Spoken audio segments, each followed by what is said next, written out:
Good evening all. എൻ്റെ പേര് ജിഷാനു. എന്തൊക്കെയുണ്ട്? സുഖമാണെന്ന് വിശ്വസിക്കുന്നു. ഞാൻ കാനഡയിൽ ആറെണ്ണമായിട്ട് വർക്ക് ചെയ്യുന്നു. നിങ്ങൾക്ക് എല്ലാവർക്കും അറിയാം, നമ്മൾ ഓരോ സിസ്റ്റം വൈസാണ് ക്ലാസ് എടുത്തുകൊണ്ടിരുന്നത്. പക്ഷേങ്കിൽ ചിലരുടെ റിക്വസ്റ്റ് പ്രകാരം ഞാൻ ഇന്ന് കീമോതെറാപ്പി ഡ്രഗ്സ് എടുക്കുകയാണ്. ഓങ്കോളജിക്കകത്ത് ഉള്ള കീമോതെറാപ്പി ഡ്രഗ്സ് മാത്രം. ഈ ഡ്രഗ്സ് നമ്മുടെ എല്ലാ ക്യാൻസറിനും യൂസ് ചെയ്യുന്ന ഡ്രഗ്സ് ഒറ്റയടിക്ക് അങ്ങ് എടുക്കുകയാണ്. ഓക്കെ, ഫസ്റ്റ് വൺ എന്ന് പറയുന്നത് കോമൺ കോംപ്ലിക്കേഷൻസ് ഓഫ് കീമോതെറാപ്പിക് ഡ്രഗ്സ്. എന്തൊക്കെയാണ് നോർമലി ഒരു കീമോതെറാപ്പി ഡ്രഗ് എടുക്കുമ്പം എല്ലാ ഡ്രഗിനും കോമൺ ആയിട്ട് വരുന്ന കോംപ്ലിക്കേഷൻസ് എല്ലാവർക്കും അറിയാം. അലോപേഷ്യ ഉണ്ട്, ബോൺ മാരോ സപ്രഷൻ ഉണ്ട്. എന്താണ് സംഭവിക്കുന്നത്? CBC, WBC അങ്ങനെ എല്ലാ പ്ലേറ്റ്ലെറ്റ് എല്ലാ കൗണ്ട്സും കുറവാവും അല്ലേ? പിന്നെ ഹൈപ്പർ യുറീസീമിയ ഉണ്ടാവും. പിന്നെ സ്റ്റൊമറ്റൈറ്റിസ് എല്ലാവർക്കും അറിയാം. GA അല്ലെങ്കിൽ അൾസർ ഇൻ ദ മൗത്ത് എന്ന് പറയുന്നതാണ് സ്റ്റൊമറ്റൈറ്റിസ് എന്ന് പറയുന്നത്, അല്ലെങ്കിൽ മ്യൂക്കോസിസ്റ്റൈറ്റിസ്. പിന്നെ GI ഇറിറ്റേഷൻ ഉണ്ടാവാൻ സാധ്യതയുണ്ട്. അനറക്സിയ, വോമിറ്റിംഗ്, ഡയറിയ, കോൺസ്റ്റിപ്പേഷൻസ്. ഇത്രയുമാണ് മെയിനായിട്ട് കോമൺലി എല്ലാ ഡ്രഗിനും കാണുന്ന കോംപ്ലിക്കേഷൻ എന്ന് പറയുന്നത്. ഇനി ഞാൻ ഓരോ ഗ്രൂപ്പ് വൈസായിട്ട് ഡ്രഗ്സ് പറയുകയാണ്. അപ്പം ആ ഓരോ ഡ്രഗിൻ്റെയും ആ സ്പെസിഫിക് കോംപ്ലിക്കേഷൻസ് മാത്രം നിങ്ങൾ ഓർത്ത് വെക്കുക. ഇതാണ് കോമൺ കോംപ്ലിക്കേഷൻസ് എന്ന് പറയുന്നത്. ഫസ്റ്റ് ഗ്രൂപ്പാണ് ആൽക്കലൈറ്റിംഗ് ഏജൻറ്റ്സ്. അതിനകത്തൊരു 3 ഡ്രഗാണ് ഞാൻ പറയാൻ ആഗ്രഹിക്കുന്നത്. അതാണ് മെയിൻലി ഇമ്പോർട്ടൻ്റ് ആയിട്ടുള്ളത്. സിസ്പ്ലാന്റിൻ, ബസൾഫാൻ, സൈക്ലോഫോസ്ഫമൈഡ് അല്ലെങ്കിൽ സൈറ്റോക്സിൻ. ഈ 3 ഡ്രഗാണ് ആൽക്കലൈറ്റിംഗ് ഏജൻസിനകത്തുള്ളത്. ബസൾഫാൻ, സിസ്പ്ലാന്റിൻ, സൈക്ലോഫോസ്ഫമൈഡ് അല്ലെങ്കിൽ സിസ്റ്റോക്സിൻ. ഫസ്റ്റ് നമ്മൾ ഡീറ്റെയിൽ ആയിട്ട് പഠിക്കാൻ പോകുന്നത് സൈക്ലോഫോസ്ഫമൈഡ് എന്ന ഡ്രഗിനെ കുറിച്ചാണ്. ഇത് 2 രീതിയിൽ നമുക്ക് അഡ്മിനിസ്റ്റർ ചെയ്യാം. എയ്തർ നമുക്ക് ഓറലി കൊടുക്കാം, അല്ലെങ്കിൽ നമുക്ക് IV ആയിട്ടും ഈ ഡ്രഗ് യൂസ് ചെയ്യാം. ഇതിൻ്റെ മെയിൻ കോംപ്ലിക്കേഷൻ നമ്മൾ കാണുന്നത് റീനൽ അല്ലെങ്കിൽ ഹെപ്പാറ്റോടോക്സിസിറ്റി, പിന്നെ ഹെമറാജിക് സിസ്റ്റൈറ്റിസ്, പിന്നെ ഹെമച്ചൂറിയ. ഈ ഹെമറാജിക് സിസ്റ്റൈറ്റിസ് എന്ന് പറയുന്നത് ഈ ഡ്രഗിൻ്റെ മാത്രം പ്രത്യേകതയാണ്. അതായത് സൈക്ലോഫോസ്ഫമൈഡിൻ്റെ മാത്രം പ്രത്യേകതയാണ് ഹെമറാജിക് സിസ്റ്റൈറ്റിസ്. പിന്നെ റീനൽ ആൻഡ് ഹെപ്പാറ്റോടോക്സിസിറ്റി, ഹെമച്ചൂറിയ. ഇത്രയും കാര്യങ്ങളാണ് ഈ സൈക്ലോഫോസ്ഫമൈഡ് ഉള്ളപ്പം ഉണ്ടാവുന്നത്. പിന്നെ സൈക്ലോഫോസ്ഫമൈഡ് എടുക്കുന്ന പേഷ്യൻസിന് നമ്മൾ കൊടുക്കുന്ന എഡ്യൂക്കേഷൻസ് എന്തൊക്കെയാണ്? മെയിൻലി കുറച്ച് കാര്യങ്ങൾ നമ്മൾ സൈക്ലോഫോസ്ഫമൈഡ് എടുക്കുമ്പോൾ തന്നെ നമ്മൾ ഇവരോട് ക്ലൈൻറ്റ് എഡ്യൂക്കേഷനായിട്ട് കൊടുക്കുന്നുണ്ട്. അതിൻ്റെ ഫസ്റ്റ് വൺ എന്ന് പറയുന്നത് cystitis. If cystitis occurs, stop the drug and notify the physician. Haemorrhagic cystitis ഉണ്ടായിക്കഴിഞ്ഞാൽ അപ്പം തന്നെ ഡ്രഗ് സ്റ്റോപ്പ് ചെയ്യുക. നിങ്ങളുടെ ഫിസിഷ്യൻ ആരാണോ അവരെ നോട്ടിഫൈ ചെയ്യുക. രണ്ടാമത്തേത് adequately hydrate the patient before and after the drug therapy. പിന്നെ യൂറിക് ആസിഡ് നമ്മൾ ചെക്ക് ചെയ്യണം. അത് ഹൈ ആണെങ്കിൽ ആലോപെരിനോൾ കൊടുക്കണം. പിന്നത്തേതെന്ന് പറയുന്നത് ഈ നമ്മുടെ സൈക്ലോഫോസ്ഫമൈഡ് കൊണ്ടുണ്ടാവുന്ന അലോപേഷ്യ റിവേഴ്സിബിൾ ആണ്. എല്ലാ പേഷ്യൻസിൻ്റെയും ഒരു കൺസേൺ ആണ്. കീമോതെറാപ്പി അല്ലെങ്കിൽ റേഡിയേഷൻ ഒക്കെ എടുക്കുമ്പോഴത്തേന് അവരുടെ ഹെയർ ലോസ് ഉണ്ടാകുന്നു അല്ലേ, ബോഡി ഇമേജ് ഡിസ്റ്റർബൻസ്. അപ്പം അവരെ എഡ്യൂക്കേറ്റ് ചെയ്യുക. This alopecia occurring due to cyclophosphamide is reversible. Next one എന്നത് ബ്ലീഡിങ് റിസ്ക് കൂടുതലാണ്. അതുകൊണ്ട് പ്രിക്കോഷൻ എടുക്കണം. നമ്മൾ ഇലക്ട്രിക് റേസേഴ്സ് ഒക്കെ യൂസ് ചെയ്യാനാണ് നമ്മൾ പേഷ്യൻസിനോട് പറയുന്നത്. പിന്നെ ചാൻസ് ഓഫ് ഇൻഫെക്ഷൻ കൂടുതലാണ്. Don't use over counter precaution like aspirin. പിന്നെ നമ്മൾ പേഷ്യൻസിനോട് പറയുന്നത് take the medication preferably in morning. എന്തുകൊണ്ടാണെന്ന് പറഞ്ഞു കഴിഞ്ഞാൽ നമുക്ക് എന്നാൽ മാത്രമേ പേഷ്യൻറ്റിൻ്റെ അടുത്ത് കൂടുതൽ അവോയ്ഡ് ചെയ്യാൻ പറയാൻ പറ്റുള്ളൂ, ഹൈഡ്രേറ്റ് ചെയ്യാൻ പറയാൻ പറ്റുള്ളൂ. അങ്ങനെയാണെങ്കിൽ മാത്രമേ നമുക്ക് ഹെമറേജിക് സിസ്റ്റൈറ്റിസ് തടയാൻ പറ്റത്തുള്ളൂ. നെക്സ്റ്റ് വൺ എന്ന് പറയുന്നത് കോൺട്രാസെപ്ഷൻ യൂസ്. അതിൻ്റെ ഈ ഡ്രഗിൻ്റെ പ്രത്യേകത എന്നാന്ന് വെച്ച് കഴിഞ്ഞാൽ ഈ ഡ്രഗ് എടുക്കുമ്പോൾ മാത്രമല്ല നമ്മൾ കോൺട്രാസെപ്ഷൻ യൂസ് ചെയ്യേണ്ടത്.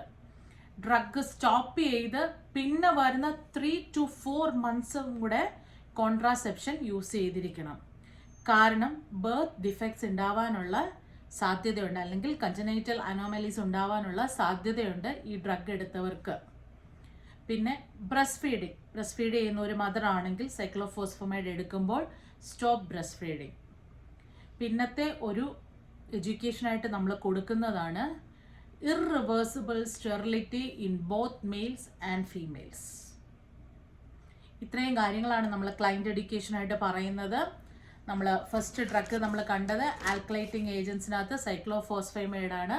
അതിനകത്ത് എന്തൊക്കെ കോംപ്ലിക്കേഷൻസ് ഉണ്ടാവുന്നു, നമ്മൾ അതിന് കൊടുക്കേണ്ട ക്ലൈൻറ്റ് എഡ്യൂക്കേഷൻ എന്താണ്. Second one busulfan, BUSULFAN, ബസൾഫാൻ.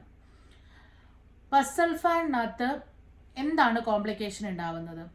Mainly ഇതിനകത്ത് കാണുന്നത് പൾമനറി കോംപ്ലിക്കേഷൻ ആണ്. അതായത് ഫൈബ്രോസിസ്, ഇൻഫിൽട്രേഷൻ ഒക്കെ സംഭവിക്കാനുള്ള സാധ്യതയുണ്ട്.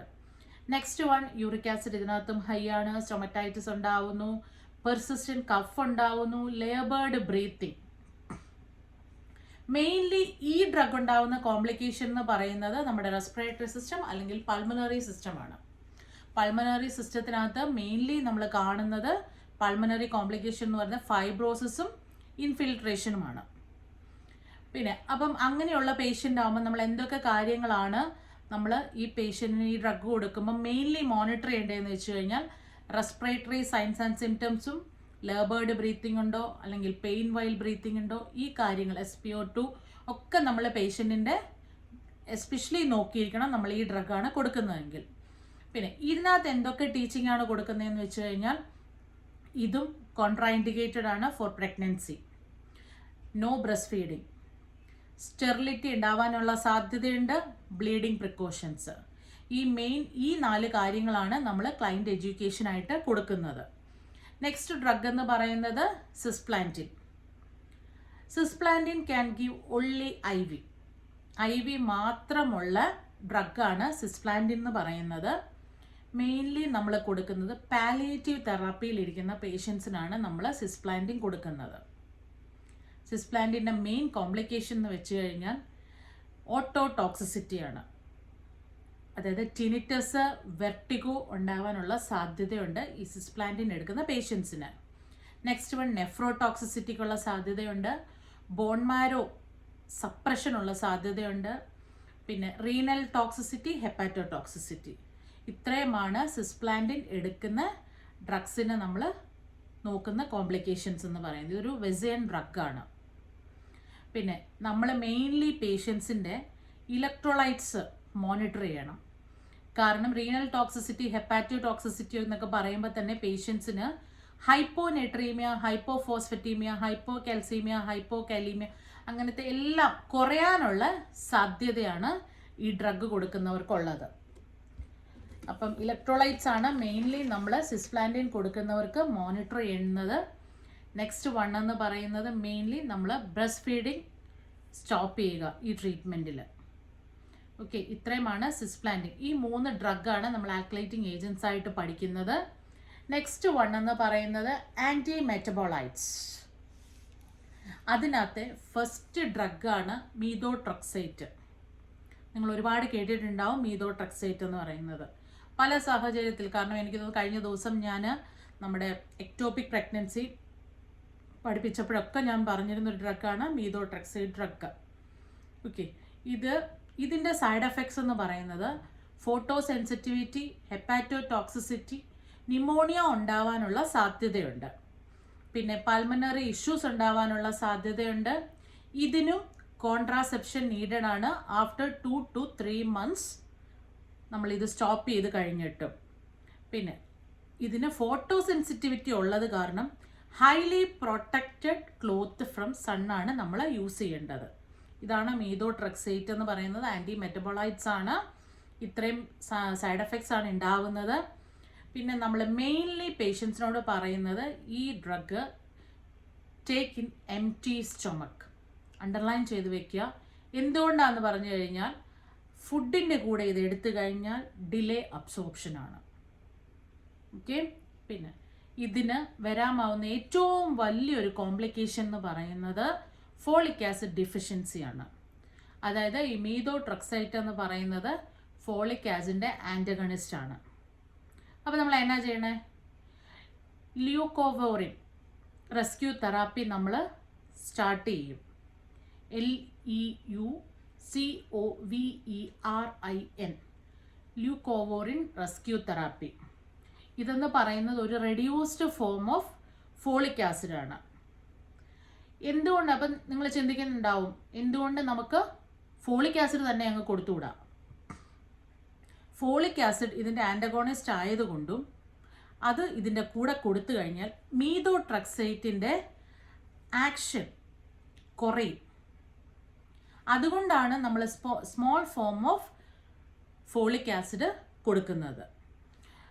മീതോട്രക്സൈറ്റ് സ്റ്റാർട്ട് ചെയ്ത് കഴിഞ്ഞ് 24 hours കഴിഞ്ഞിട്ടാണ് നമ്മൾ ഈ ല്യൂക്കോവോറിൻ റെസ്ക്യൂ തെറാപ്പി നമ്മൾ സ്റ്റാർട്ട് ചെയ്യുന്നത്. ഓക്കെ, മനസ്സിലായല്ലോ? ഇത്രയും കാര്യങ്ങൾ നിങ്ങൾ മനസ്സിൽ വെക്കുക മീതോട്രക്സൈറ്റിനെ കുറിച്ച്. നെക്സ്റ്റ് ഡ്രഗ് എന്ന് പറയുന്നത് ഫ്ലൂറോയുറാസിൽ.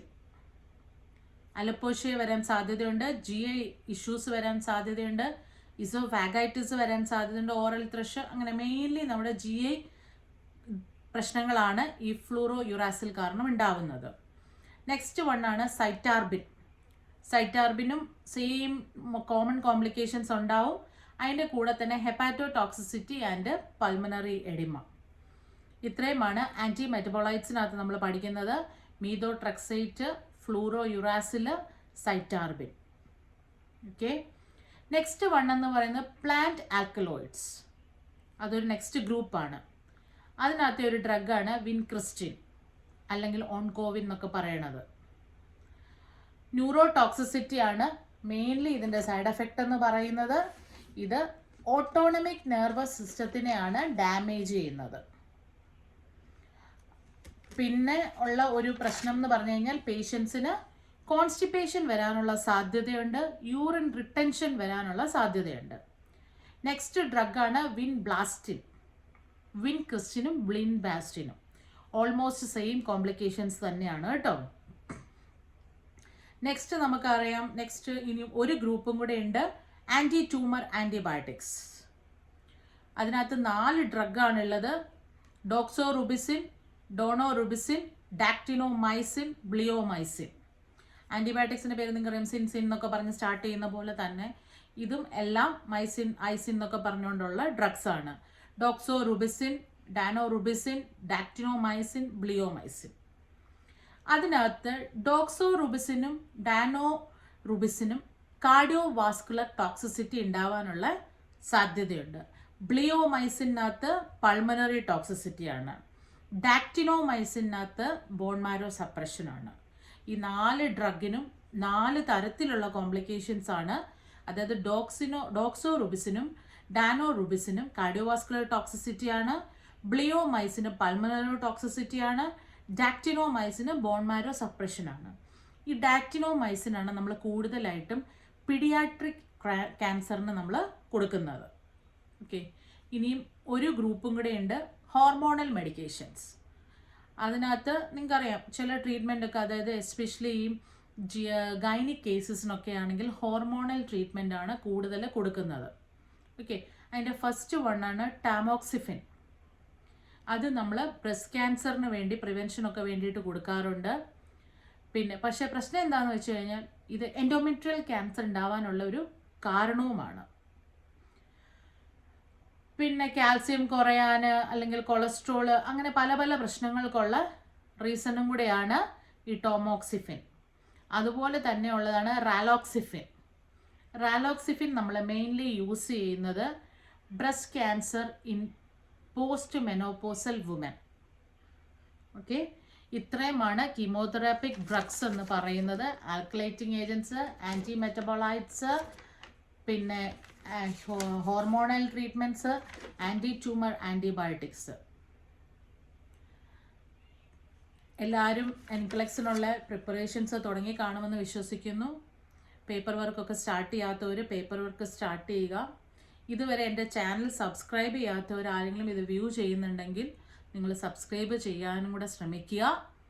പറ്റുന്നത്രയും ആൾക്കാർക്ക് ഇത് ഷെയർ ചെയ്ത് കൊടുക്കുക. കാരണം ഇൻഫോർമേഷൻസ് പഠിക്കാൻ വേണ്ടിയിട്ട് ഉപകാരപ്പെടുന്ന കാര്യങ്ങളാണ് ഈ പറയണത്. ചെറുതായിട്ട് പറയുന്നത് എന്താണെന്ന് വെച്ചാൽ നമുക്കിത് വേഗം കേട്ടങ്ങ് പോകാൻ വേണ്ടിയിട്ട് പറയുന്നു എന്നേ ഉള്ളൂ.